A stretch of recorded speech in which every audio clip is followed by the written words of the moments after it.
takkitti yoo rabbi jedhe naaf isa wal garsiisi biiftuu. Gaafasin si galatoonfadhellee haalan obboleettiiti yammallee taate jechuudha masaa. Assalaamu alaykum warahmatullaahi wabarakaatu. Jirtanii hordoftoota fi kabajamtoota keenya akka nagaa qabdanii jirtanii jajjabaatanii isin jecha. Kun alhamdulillah numan jira gaa'e. Numan jiran jettanii gaa inshaallah yoo jiruun tana taate waa hundaa alhamdulillah numa jenna waan jennu waan qabnu waan hin jiruutu hin jirre.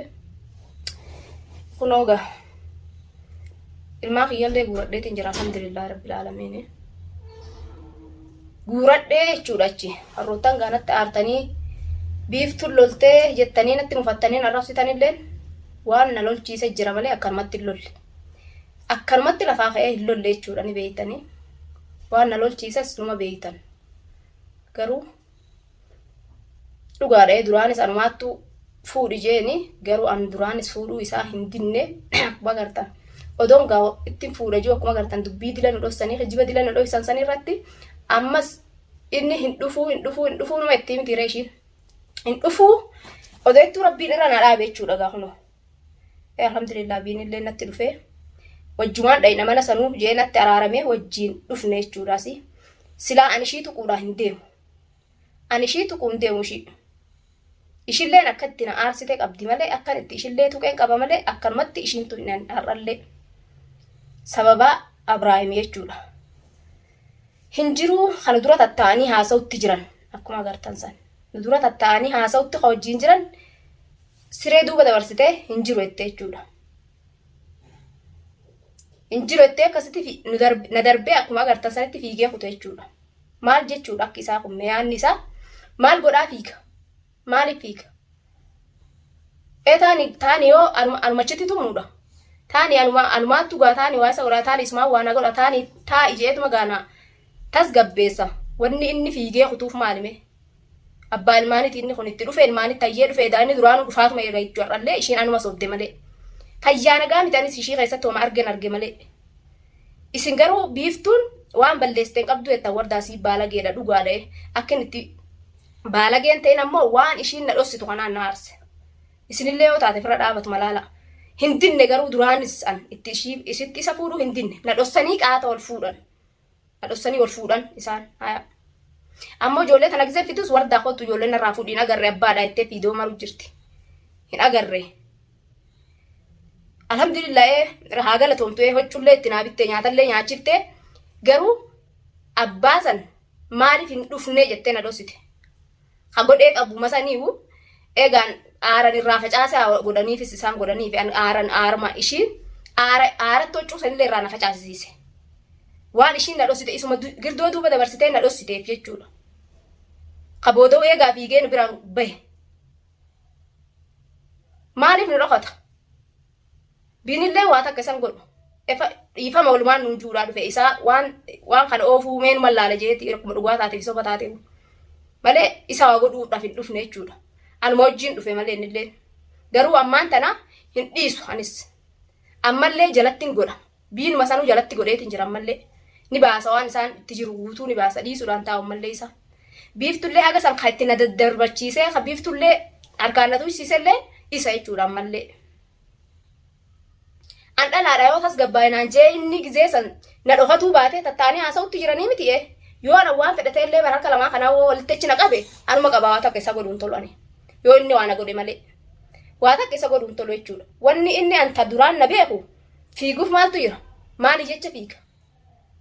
Fiigee danda'ammoo. Booddee akkanatti illee taatu wal dura numa tetteenyanaaf inni walitti dhufuun oollu.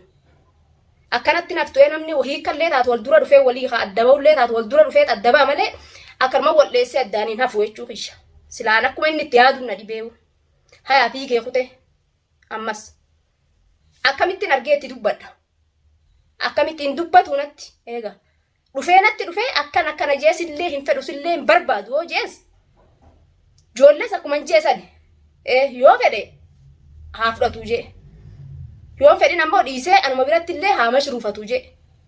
Maal wanni isa wama isa ari'esantu na dhibeewwan. Maaltu isa ari'eme? Egaa kunis manni kaisaati janii miti reeqaa ta'uu kaisaati. Garuu anaatu har'a dhagee malee jechuudha. Anaatu har'a dhagee malee kaisaati jechuudha duraanu. Ani immoo naaf har'a naaf haaraa. tana godhan tana hunda ayyee jazaa rabbi hafaluuf hin godhanii ijumaaniin isa wal argaa jee akkamitti man isa argu maalumaaf natti ijatti natti mul'atu kana didee abbuleeyyan kiyyaan wani na dhibde haa akkam na godhuu fedha halaalatti achi na baasee booda nama natti godhee ofirraa karaarraa nachi qabu deema wani na deessuuf karaarraa namas tuu deemaa dhiiroo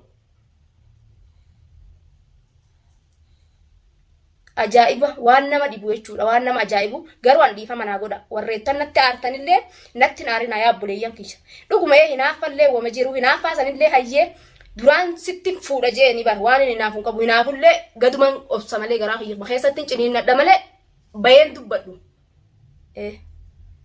dhugaadha namni jaalatee jaarsatti fuudhu hin jiru namni jaalatee jaarsatti fuudhu hin jiru botattee feete waan feete hoo taatellee taani dhiisetuma fuudha malee jechuudha garuu anjeen ani niyyaa isaa tana nama guuta fi efanni nan fuudha jee dhalaa jala deddeemu eegalee haa fuudhu jee badala inni gaafa kaan dullatti jala deemu miyyuma isaa jecha gubattee waan meeqa taate tanan itti fuudhaa jee afaan kiyyaan hin jee hin dinne ammallee deebi'ee haa haqaatani haa wal godhatan ishillee na dhossitee obboleeyyan kiyya wajji yaanee wajji nyaannee wajji rakkannee waa meeqa wajjiin taanee wajjiin gubannee isattillee gaafuma sanuu yoo inatti himtee ishillee bar wardaa teenya akkanaan tintuun haa wal hidhannee jirra wal fuunee jirra gaa'e atilleen dhiifama nu godhi suma sodaanne yoo kophattee bara ol hin bahin miidiyaa kana irratti naan jette wanni dubbii kana akkatti ol baasee miidiyaa kana gubbaadhaan wal dhaabnuuf hin jiru jechuudha nuti har'a nama guddaadha wanni miidiyaa gubbaa wal oofnuuf hin jiru jechuudha isaattu na ol baase yeroo durallee isumaan na gubee ol na baase hin beekan miidiyaa kanalleedha isumaan na barsiise jechuudha isuma eekaa ol ba'ee odoo waan biraa oromoof hin dubbadha jiru waan biraa eegalee gaafa durallee miiduma kanarraan edaa gaafuma dura akka inni miidiyaa irratti ol na baasee hin tarfuuna godhu sanuu inni gaafuma sanuu waan qopheeffatee qabaa jechuudha biiftuma tanaawuu gaafuma sanuu wama jiruu jira jechuudha anumaa hin beekne malee miyyoon tun fayyaan na yaalattee akkana maraate kana gaafuma juu sanuu edaa isaan qaata wan na keessa baasuuf waan hin jiru laaluuf hin tarfuuna godhe jechuudha gaafa sanuu akkana nin fuudhi ji'uuni fi akkana nin fuutu ji'uuni fi na laaluuf jechuudha ani gowwittiin tiyya har'a natti dhagamte har'a yaadadhe sanuu daawwaan gaafa duraanii sanillee har'a yaadadhe malee duraaniif takkaa garaa kiyya keessatti illee waa takka isatti illee gogoo maaliif akkana na wanni godhaa jee gaafa sanillee humaan natti hin dhagamne humallee na keessa dhufne jechuudha miciyyuma sanii loluu malee gaafa sanillee isa edaa qabadii qabu isa khawaan qabu isa garaa keessa waa galan jechuudha edaa khawaamee qabuuratee edaa duraanumaa'u gadi nuseetuma akkuma wanni itti na wajjiin afaan mi'aayee afaan gubbarra damma godhatee na wajjiin haadha bilaal kiyyaa jee na wajjiin wanni jiru anilleen akkatti maraadhuuf akkana na godhe jechuudha kuno galatoomi baabilaal waan isiin chuun qabu waan isiin hin jenne jira garuu gaafni ati laal jaalatteetii miti tolaanoo diddellee giddiin gaafni ati kana dhuftee yaa wardaati jettee katti takkittuma ijaansi argaa itti dhufuun oolu inshaallah yoo rabbi biraa taate jechuudha yoo ati har'a kana nagattee akka bineensatti na baqattee ilmaan kan keetillee narratti baqattu taate faraqaa tante jechuudhaan bakkin bobba'ee galullee na dhoorgite silaati gad ba'ee ol deebullee na dhoorgite xilaatallee natti bitte ati sababa kan keetiin nama meeqa wal loluunan malee silaa gara kiyyaan wanni takka balaan takka nutti hin dhuftu jechuudhaan an naman waliin ga'u naman tuqu fayyaa nagaa yoo namni na tuqe balees naman tuqu balaan tun hundi sumarraan jechuudha dhalaan dhufuun dhalaan wal dhabuun dhiira wal dhabuun sababa kan keetiin jechuudha tana hunda kana takka qoreetti na dirtee nama wajjillee walitti na dirtee narraa baqatte jechuudha ammaan tana waan keessa kutneessan guutuu na irraanfattee waa wajjin keessa kutneessan guutuu irraanfattee jechuudha garuu yaadadhu laal xiqqollee taatu sammuu tana dalaysiisi yaadadhu jechuudha har'aati abbaa ilmaaniiti abbaa dhiirati abbaa duburaati yaadadhu of irraanfatte namni akkuma jeesani maaliin godhaan irra deebi'aa oolaa miti namni ifin irraanfatu of irraanfatee if duuballee irraanfatu waan keessa daballee ni yaadata namni if duuballee ni yaadata if durallee ni yaadata ifin irraanfatin ammallee if irraanfattee jirta akki kanatti fiiddu kun sin baasu garuu ani namni wanni xilaata achi natti bittuufis wanni takka hin jirtu namni kuunis aneen jaalalaatis haquma baase Wama ati dhossite baasee jechuudha. Malee waa takka hin balleessine badii takka hin qabu. Biinin silaa inuu si hidhee dhugaadhaa sababaa kiyya hiitee walumaanuu isinitti araaramaa jee dhufee ati hayoo ajjiraatellee itti dhayinaa koottu jeeti malee si tumuudhaan dhufne biinillee sitti bitee si tumsiisuudhaaf illee dhufneen hin finne mana biiftuudhaa jechuudha. Inni yaani anumaafisii kanaa waan akkana godhe isinuma idduu laaluudhaaf dhufe malee duraan siif loluun dhufne jechuudha. Amma garuu isin jalatti godheetiin jira isallee harri ati itti baatu hin jiru jechuudha. Harri ati itti baatu takkallee hin jirtu. Ani garuu aneenis waan isa isin godhen qabdu wanni jaartii isaatis fuutus hin jirtu. Jaartii namaatis deebisee fuute. Jaartii namaata fuute sanis fuutee waan takkan godhin ni deebisi. Sababaa hiyyaan waan balleesseen qabu inni takkallee. Inni waan isin dalaydan obboleettiin qaba. Fayyaa nagaa miyyoon tun asirraa mataa if garangalchinii mataa if hin dhukkubsinii iccitii jirtu naa hime. Malee aneen na beekan haadha Bilaali. Wanni biraata inni naa qabu hin jirtu jechuudha yaalatee na jalan deemu. Haadha dhiirati jaartii jennee kabaja qabdiif na eegan namni garuu siittu akka jaartii dhiiraa sanillee akka hin taane siin na godhuu deema malee amma. Kabajaan irraa fuute kabajaa ifirrallee fuute ati akkan kabajallee dhabu na godhuu deemta jechuudha. Akka yoon ol bee miidiyaa kanarratti sillee kabajaa irraa fuudhee anillee jeetti sanarraa fuutaa kabajaa olirraa lafa keenyee jechuudha. Kabajaan dhabamte jechuudha gizetan. Uummata Oromoo biratti illee kabaja dhabna malee wanni nuti argannu hin jirtu jechuudha gizetan. Eegize miidiyaa kana gubbaa kanatti of ol qaqqabnee wanni biraa hin jirtu jechuudha. Garuu an sirraan dhimma qaba malee biiftuurrallee dhimma qabu. Biiftuu waan balleessitellee hin qabu. Hin qabdu akkuma jeesanii dhiifama naa godha yoo warreettan biiftuu maa akkana gootaa jettanii natti aartanillee an biiftuu warrallee borullee waa takka hin qabuufi waan ishiin na dhossitu jiba kana hundaa'u dila kana hundaa'u ishiin dhalaadha isaa godhe ishiirran laalu. Ishiirran laalu aara fi giza san aara ishiin na aarsitee ilkeenu ishiin nyaadha jechuudha zaasan keessatti. Zaasan keessatti isa udoo inni sun harkaa bahuu baates achumatti inni sadodoosu deeman. Ishii tuquudhaan deeman. Ishii waa takka illee hin godhu. Garuu aara isaa hin jiru naan jettee isaa duuba kanatti jiru na harkaa baafte santu hangasillee na tuysiise ishiidha. Biiftuu atillee dhiifama naa godhi. Naasitti balleessee dhugaadha. Ilmaan kiyyallee dhugaadha waan takka hin gooneeti. Garuu aara isaatiin waan kana hundaa'u kana goosise aara isaati. Garuu ardhallee borullee atillee isa wajjin jirta. Na wajjin hin jirtu. Numan jaatana. An garuu waan hin jiru qaban. Yoo isin achi na murtanii akka feetan na gootanillee inshallah numan jiraadhaan numan gurguddisa ilmaan kiyyasi garuu isaan wal arguun qaba. Fayyaan tiyya gaafan isaan wal argee jechuudha fayyaan tiyya. Biiftullee yoo isaan wal na agarsiifte naaf atillee walitti fayyaan teenyallee gaafasi. Isuma wal na agarsiifte isuma sanirraa isuma kana mee waama isa akkana godhe baafadhee taane adda ba'uun teenya adda ba'uu taate yoo si walitti haftanillee naaf ati walitti nagaa. Isuma akkan ijaan arguu na godhe atillee wanni sii dhaamu jechuudha. Hin balleessineeti an isuma na dhossuu kan keeti. Na dhossini anumaa fi isa walitti baase jechuudha. Duraan wal beena naaf inni kun abbaa ilmaanitii fi haadha ilmoo isaa tanilleeni.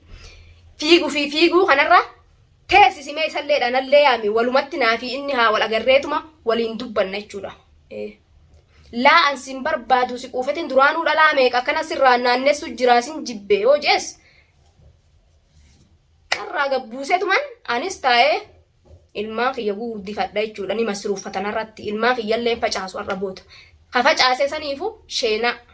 Guyyaan naan gaala ofirraa bulche kanaa ilmaan kiyya sheenawutti hin jira jechuudha. Aara isaatiin. Aara namaa jala yoo goran ni maraatanii. Ifillee maraachuu taati. Ifillee maraachee sammuu tiyyallee maraachuu taati. Amma nin tasgabbaa'u ifin maraachuu. Garuu anumaa fi inni walitti mul'achuudha qabna. Yaa biiftuu atillee. Anumaa fi isa wal nu agarsiisi. Obboleetti yoo jiraan obboleetti waliin jenne.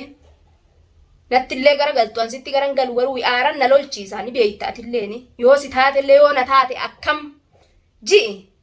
Ifirra gadhaabii ilaali. Ifirra gadhaabii ilaali. Akkamittiin gubadha jiimee yoo jaarsa kan keessarraa fuudhe ni feetaati.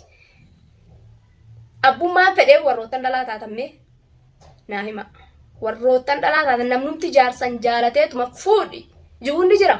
Hin jiru mormarra jetee qalamalee numan beeka san hundaa'u. Garuu an haaluma inni ittiin na jiru wama inni ittiin na jiru haaluma isaa kanaan na jibbisiisatin jaaladhee fuudhin jenneen jibbinsarraan fuudhi jeen. Haalli inni itti jiru kun na jibbisiise jechuudha. Fuudhii sitti fuudhatanuma jeen gaafa san. Haalli isaa haala isarraa jechuudha. Garuu takkitti yoo rabbi jedhe naaf isa wal garsiisi biiftuu. Gaafasin si galatoonfadhellee haalan obboleettiiti yammallee taate jechuudha masaanuun taatu gaafa sanilleedha. Yoo isa naafi isa wal agarsiifte yaamtee isa bakka jiru yaamtee naafi isa nallee yaamtee wal nu agarsiisu qabda. Ija dura wal tetteenye wajjiin haasoinne qurxii teenya akkasitti yoo namallee fidadhu sinii kallee jee akkasitti addaan fixanna jechuudha naafi inni. Waan baan irratti baanaa jechuudha. Wanni asirraa nama raachuuf hin jirtu innillee. Obboleettii tiyyasitti dhaammadheetiin jira. Huno. Tasitti si hangan si godhe sanillee si darbe sanillee dhiifama siin jeetiin jira. Garuu Abrahaamii wal nu agarsiisi. Fayyaan tiyyaa fi tante gaafa isaa wal nu agarsiifte jechuudha. Sana hundaa'oo isaattu akkanaa fi atillee wal ajjeefnu nu godhu jira. Ani immoo yooniin isa dhabe sirraan oolu akkuma ammallee numan jaa. Yooniin dhufeetuma ammallee numa deddeebi'ee mana kan kee kanatti isa dhabe sirraan oolu'an. Garuu yooniin isa argee naa fi ati fayyaadha. Wanni si dhaamu biiftuu tiyya tanuma. Yaa obboleettii sitti dhaameetiin jira naa fi isa wal agarsiisi ijarratti wal haasoyna. Siin jeetiin jira nagaya.